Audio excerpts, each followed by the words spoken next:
Development of Economics and Finance atau INDEF menilai hilirisasi tembaga memperkuat potensi perekonomian Indonesia karena dapat mendatangkan investasi hingga membuka lapangan pekerjaan. Upaya ini juga sesuai dengan arahan Presiden Prabowo Subianto untuk meningkatkan nilai tambah ekonomi pada sebuah produk.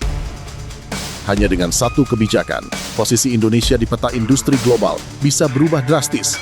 Bayangkan pula sebuah negara yang selama ini dikenal sebagai penyuplai bahan mentah, perlahan bertransformasi menjadi pusat manufaktur teknologi, energi terbarukan, hingga otomotif modern. Istilah hilirisasi mungkin sudah sering kita dengar, bahkan bagi sebagian orang terasa monoton dan berulang.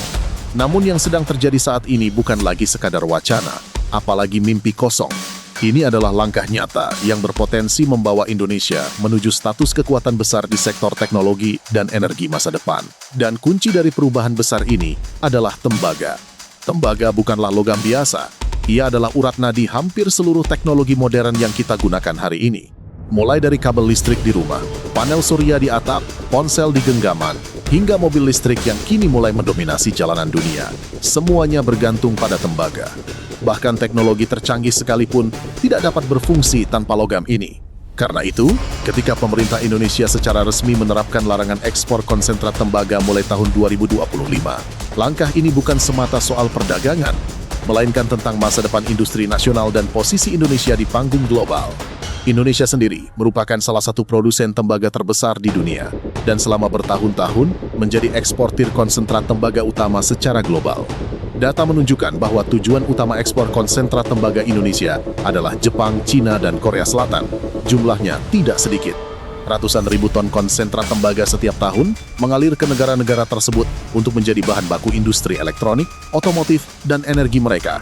Artinya, selama ini roda industri teknologi negara-negara maju ikut berputar berkat sumber daya alam Indonesia. Sekarang, mari kita bayangkan sejenak apa arti ratusan ribu ton konsentrat tembaga tersebut jika diolah di dalam negeri.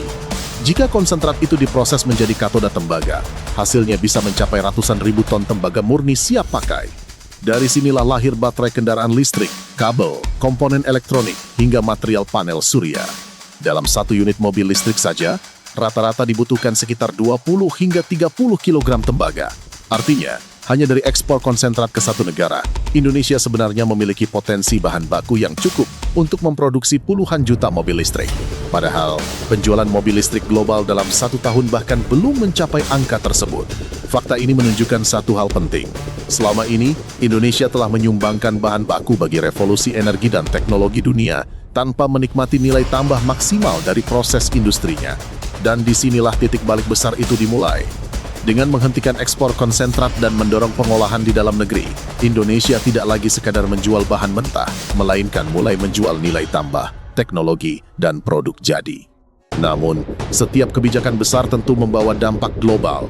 Negara-negara yang selama ini bergantung pada pasokan tembaga Indonesia tidak bisa tinggal diam. Jepang dan Korea Selatan, sebagai raksasa industri elektronik dan otomotif dunia, berada di posisi paling terdampak. Ketergantungan mereka terhadap pasokan tembaga Indonesia sangat tinggi. Tanpa tembaga, pabrik-pabrik mereka tidak akan mampu memproduksi mobil, baterai, maupun perangkat elektronik dalam skala besar.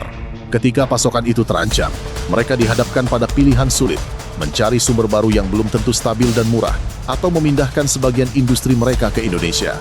Sementara itu, satu negara sudah lebih dulu membaca arah perubahan ini.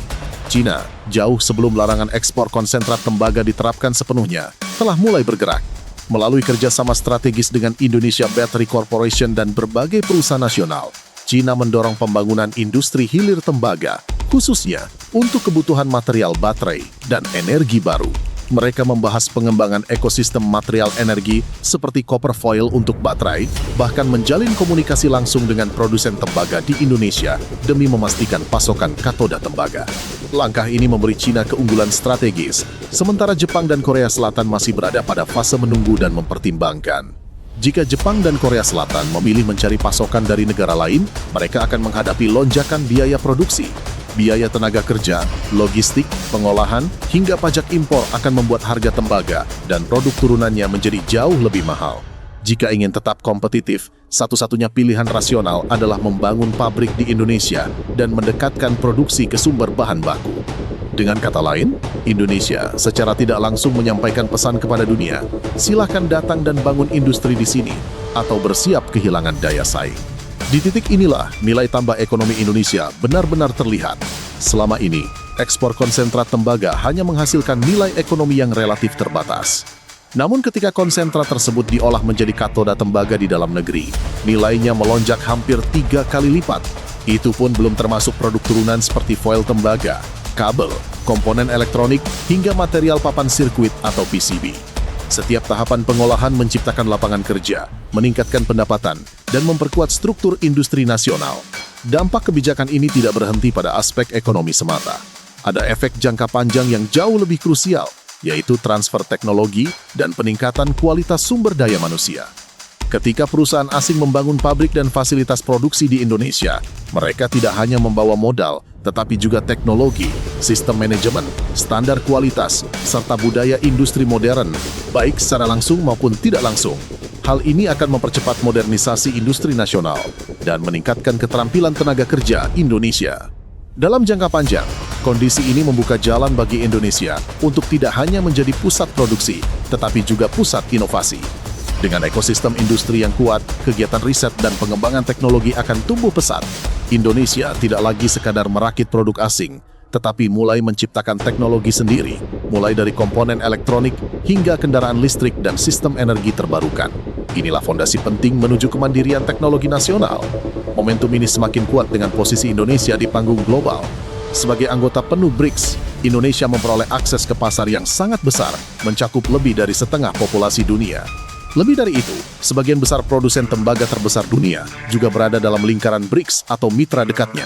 Artinya, Indonesia berada di posisi strategis untuk mempengaruhi pasokan dan harga tembaga global.